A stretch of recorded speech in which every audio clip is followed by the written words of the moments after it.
dal leen ak jàmm ci Leral TV leral.net tey jii ñu ngi daal di xëyee ci xëtam gu njëkk ci leral.net incendie dans les hôpitaux les bébés payent un lourd tribut 15 calcinés en 1 an naka noonu rek daal ñuy daal di xamle ni ni mel daal mu yàpp lakk-lakk gi daal di am rek daal naka démb waaye loolu rek daal nemmeeku nañ ko ci hôpitaux yi lee naka noonu rek daal ñuy daal di xamle bébé yi rek daal ñoon ci daal di ñàkk seen bakkan ba noppi fu mu ne nii mën nañ lim ne ci lu toll rek ci fukk ak juróomi bébé lakk nañ ba jeex rek daal ci at gii waaye nag daal ñu mën a xam ne ni ni mel kat daal dafa nekk li nga xamante ne dafa doy waar bu baax a baax ndax ay xale yi nga xamante ne rek daal dañ leen a considéré comme ay agneau maanaam ay xale yu ndaw yi nga xamante ne maanaam ay sacrifice rek daal lañ leen di daal di def ci hôpitaux yi ci crèche maternité ak pédiatrie yi nga xamante ne daanaka toppatoo gi ñu war a toppatoo ci ñoom waru ko naka noonu yéeni kaay bi di daal di xamle rek daal ci lu toll ci 4 bébé yi nga xamante ne mën nañ leen wax ne dañoo daal di woon ñoom it laq ba daal di xooñ fële ca hôpital Magatte Lô bu Linguère loolu nag daal mu ngi am depuis le 24 avril 2021 ñu daal di xamle lakk googu itamit jéggi na dayoo bu baax a baax naka noonu ñu daal di xamle ñaar ca ñoom ñu bokkoon ca lakk googa itamit daal demoon nañ ci urgence ga ndax rek daal ñu xool ñoom it ndax itamit jàmm dal na leen wala ni ni mel naka noonu ñuy daal di xamle itamit li nga xamante ne moom mooy naka démb ci hôpital Mame Abdoul Aziz Sy Dabakh fële rek daal ca Tiwaawoon itamit mën nañoo lim ci lu toll ci fukk ak benn bébé rek daal ñoom it dañoo daal di lakk ba jeex ci pédiatrie googa waaye tamit ñu daal di xamle ni ni mel metti na lool parents yi nga xamante ne ñoom ñoo daal di ñàkk rek daal seen doom yile ndax xale moomin la xamul dara itamit gis nañ ni ni mel kat metti na lool waaye ñu xam ne li xewoon fële ci hôpital Magatte Lô foofu nag daal dañoo waxoon climatisation googu moo indi woon rek ni ni mel ba tax na lakk gi ci climatiseur googu la daal di jugee ba tax na rek daal mu daal di def ab lakk gu jéggi dayoo na ko démb itamit ñu daal di xamal ne fële itamit ca hôpital bu Mame Abdoul Aziz kenn rek xamul ne li nga xamante ne moom mooy lakk gile fan la daal di jugee fan la tàmbalee loolu xamuñ ko ba mu daal di rey rek ci lu toll ci 11 bébé yi nga xamante ne daanaka mënuñ seen bopp dara naka noonu ñuy daal di xamle rek daal ak laaj gu sampu ndax hôpitaux yi ñoom nag dañuy recruter ay experts yi nga xamante ñu ngi rek ci yëngu en qualité hygiène sécurité ak environnement naka noonu muy laaj gu sampu ndaxte itamit gis nañ yenn négligence yi nga xamante ne dañ koy gis rek daal ci hôpitaux yi waaye tamit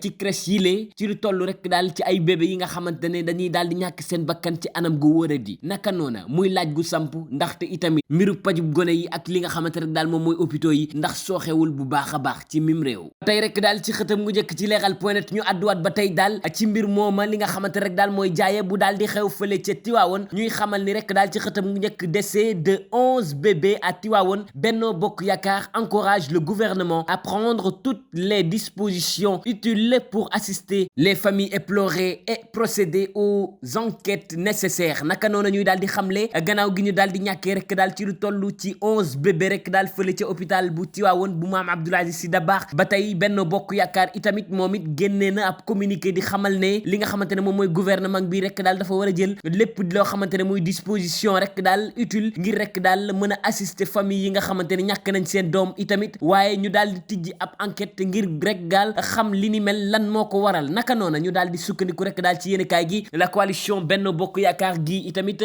gannaaw gi ñu daal di yëgee ne am na rek ci lu toll ci 11 bébé yi nga xamante ne daal nañu lakk ba jeex rek daal ci hôpital Mame Abdoul Aziz Sy Dabakh fële ca Tiwaawoon ñoom it itamit ca loola ñu daal di génnee seen communiqué itamit di naqarlu loola waaye tamit di apporter ñoom it seen soutien ci famille victime yooyu ñi nga xamante ne ñàkk nañu seen doom waaye tamit di gën a itamit jàllale seen njàll ak xalifa général de la ville sainte de Tivaouane muy ki nga xamante ne moom mooy Serigne Babacar Mbaye Sy naka noonu itamit daal ci coalition googa muy Benno Bokk Yaakaar di encourager gouvernement gile ngir rek daal mu apporter seeni soutien ci famille yile waaye tamit ñu tijji rek ab enquête ngir rek xam drame gile lan moo ko waral ba tey rek daal ci xëtam mu njëkk ci leral.net ñu desandi rek daal ca incendie gu am fële ca Tivaouane suite au décès de 11 bébés à Tivaouane Yewwi Askan Wi gèle ses activités pour 72 heures naka noonu rek daal gannaaw gi ñu ñu daal di ñàkkee lu toll rek daal ci 11 bébé fële ci hôpital bu Tivaouane bu maam Abdoul Aziz Sy Dabakh naka noonu rek daal ñuy daal di xamle coalition gii di Yewwi Askan Wi moom nag daal ci communiqué gi mu daal di indi ci leeral xamal nañ ñu ko rek daal ñoom dañoo daal di rek décréter ab deuil national ngir 3 jours rek daal mën a bañ a defal benn activité politique yi nga xamante ne rek daal mën nañ ko cee nemmeeku waaye nag daal loolu ñuy daal di xamle ci communiqué googa ñoom nag daal dañuy naqarlu bu baax a baax li nga xamante ne moo ci daal di am ba noppi itamit di apporter seen solidarité ci famille yi nga xamante ne ñàkk nañ seen doom itamit bu ñu sukkandikoo ci document boobu ba tey jii ñoom nee nañ duñu amal benn activité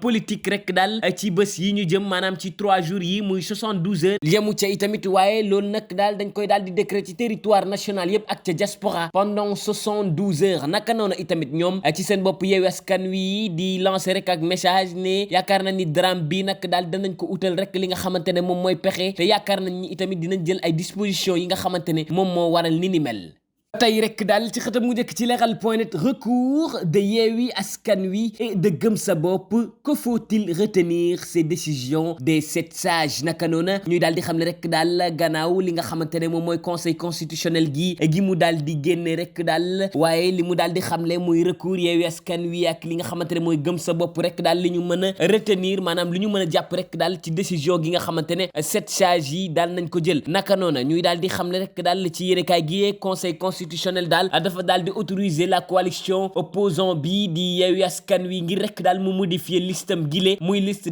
départementale de Dakar puis tamit 7 sages yi daal di rejeter li nga xamante ne rek daal moom mooy recours introduit par Yewwi Askan Wi ak Gëm Sa Bopp ngir rek daal mën a neenal li nga xamante ne moom mooy liste Benno Bokk Yaakaar gannaaw gu ñu daal di waxee ne respecté wuñu parité waaye tamit respecté wuñu li nga xamante ne moom mooy nombre de parrains yi ñu leen daal di laajoon naka noonu itamit ñuy daal di xamle conseil constitutionnel gi dafa daal di rek daal bañ loola maanaam nanguwul li nga xamante ne moom mooy seen recours googa te tamit ci fàttali Yewwi Askan Wi nekk lañ ko waxoon ne respecté wuñu li nga xamante ne moom mooy parité googa gannaaw itamit ministre de l'intérieur moom par le biais de la direction générale des élections muy DGE dañoo daal di woon rek rejeté liste googa ndax waxoon nañ ne respecté wuñu loola waaye tamit ñu daal di xamle Yewwi Askan Wi kat daal parewul sax ngir jóge ca loola ndaxte itamit danañ déposé waat ab recours rek daal ngir rek mën a neenal liste Benno Bokk Yaakaar googa waaye ñu xam ne ba tey ji Gëm Sa Bopp muy Bougane Gueye Dany moomu fu mu ne nii moom itamit li mu daal di naqarlu rek muy ci ay kàddoom itamit ab réew ñoo xamante ne ay bandi ñoo ko daal di wër naka noonu ñi nga xamante ne dañoo pare pour rek daal mën a supprimer bépp rek adversaire politique itamit naka noonu fu mu ne nii moom li muy daal di def rek mooy di dem ci yenn ambassade yi rek daal ngir wax ne li nga xamante ne moom mooy Benno Bokk Yaakaar warul rek bokk ci élection yi ñu dëdmal naka noonu ñuy daal di xamle itamit li nga xamante ne moom mooy élection yi ñu jëm rek daal coalition Benno Bokk Yaakaar gi dañ ko waxoon dafa daal di rek ëppal parrainage waaye tamit ñu daal di respecter li nga xamante ne moom mooy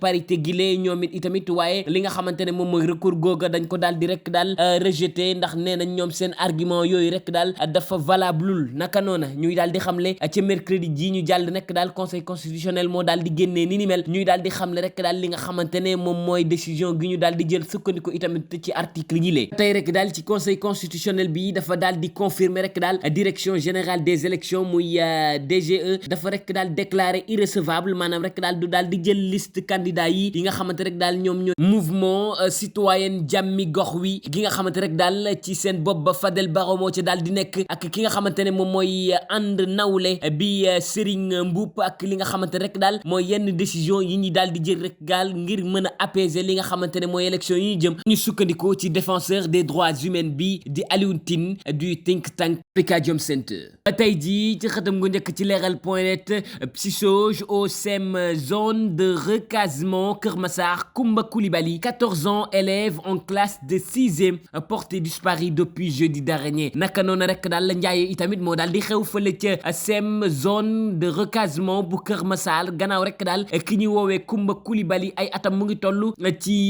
fukk ak ñeenti at dong fële ca ca CEM googa nag la doon jànge waaye élève de la classe de 6e gii dañ ko daal di rek gisul depuis rek daal alxamis gële ñu jàll naka noonu ñuy daal di xam jaaxle rek daal moo daal di sampu ca collège d'enseignement moyen du quartier zone de recasement fële ca Kër Massar bu nekk rek daal ca même département ba waaye ñu xam ne li nga xamante rek daal moom la ñu daal di nemmeeku muy Kumba Coulibaly mi âgé de 14 ans muy élève de la classe de 6e moom nag daal gisuñu ko depuis jeudi passé rek daal loolu daal la ñu daal di xamle naka noonu rek daal fu mu ne nii am na semaine te teguñu ko bët ba tey ji ñu sukkandiku rek daal ci surveillant général du CEM booba muy Omar Sall moom nag daal li mu daal di xamle muy ndaw sile dafa daal di rek daal quitté këram depuis jeudi ngir rek daal ñëw ci école waaye àggul te itamit dëppul seen kër depuis lors ba tey jii ñu ngi koy wër te kenn xamul fan la nekk waaye tamit daal ci ay kàddoom nee na ñu ngi rek daal lancé ab appel de détresse maanaam rek daal ngir xam ne fu mu ne nii ab njaaxle gu samp moo nekk rek daal ci seen bopp ya waaye tamit ci population Kër Massar ci banlieue ndakaaruwaas ak ci Sénégal yépp daal ci wërngal këpp ñu dimbali leen rek daal ndax ñu mën a gis rek ki nga xamante ne moom mooy Kumba Coulibaly ndax ne yaakaar nañ ñi dañ koo daal di sàcc rek boobu ba tey amuñu benn xibaar guy jëm te loola ñuy daal di xam ne rek daal gannaaw gi mu daal di jógee rek daal ca këram ngir rek daal ñëw ci école ba ca matin googa ba tey jii kenn tegaatu ko bët ñëwul école ba waaye tamit dëppul seen kër ba tey jii kenn xamul fan la daal di nekk loolu nag daal mu nekk rek li leen jaaxal lool ba tax na ba tey jii amuñu ci benn firndeel ngir rek daal xamal ni mel daal moom xamal nañu ko waaye ginnaaw gi ñu daal di waxee gi mu jógee këram jeudi matin rek daal ngir mu dem école àggul waaye tamit ñu daal di xamle école gi la lépp nag daal ak communauté éducative bi yëpp daal dañoo daal di mobiliser wu rek kut ngir daal di gisaat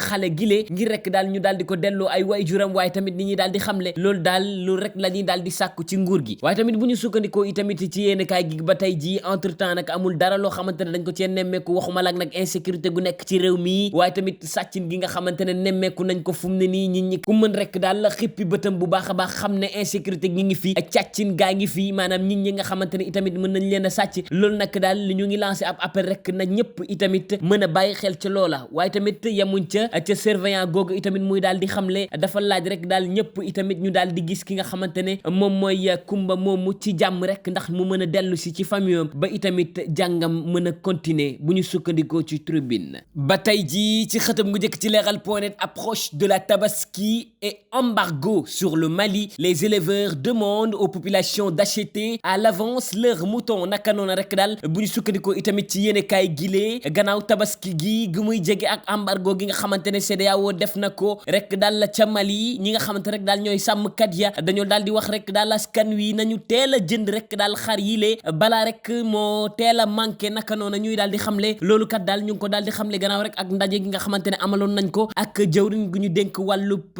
sàmm googa waaye tamit ñu daal di xamle gannaaw gi ñu seetloo rek daal lii daal di des ci tabaski daanaka ab weer rek lañ ko mën a xayma waaye tabaski bii nag ragal nañ kat daal mbir mi xaw a changé ndax embargo gi ñu daal di def rek daal ca Mali waaye ñi nga xamante ne ñoom ñooy indi rek xar yi fii ci mim réew xam nañ ni kat daal équation la leen daal di def naka démb rek daal ci ab forum régional d'échange bi nga xamante rek daal c'est sur l'élevage nga xamante rek daal ñoom ñooy sàmm yooya dañoo daal di rek daal mën a itamit daal xelu askan wile ngir rek wax leen ne nañu daal di jënd seen xarteel balaa rek daal marché gi di daal di xaw a jafe ca ñoom naka noonu ñuy daal di xamle buñ sukkandikoo ci laas ba tey jii ci ab forum googa ñu daal di xamle jëwrin gile ma nga fa woon muy ki nga xamante rek daal moom mooy Ali Saleh Diop moom nag daal muy jëwrin gu ñu dénk wàllub sàmm googa ma nga fa woon waaye tamit ñu daal di sukkandiku rek daal ci seen président googa muy Ismaïla Sow di président de la maison des éleveurs du Sénégal moom nag daal muy daal di xamle situation Mali gii mën na leen sonal bu baax a baax waxuma la ak embargo gi nga xamante ne teg nañ ko ci ndoddu Mali